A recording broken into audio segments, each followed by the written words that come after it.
بسم الله الرحمن الرحيم. الرحمن علم القرآن خلق الإنسان علمه البيان الشمس والقمر بحسبان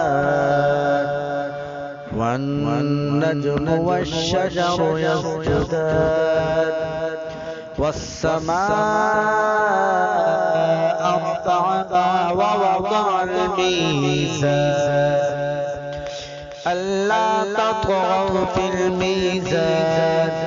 وأقيموا الوزن بالقسط ولا تخسروا الميزان والأرض وضعها للأنام فيها فاكهة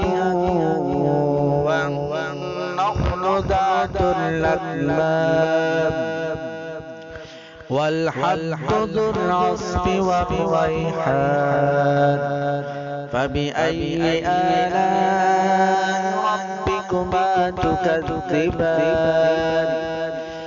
خلق الإنسان من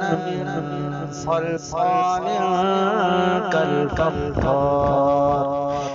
وخلق الجان من مارج من نار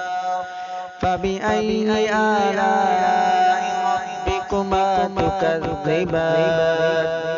رب المشرقين ورب المغربين فبأي آلاء ربكما تكذبان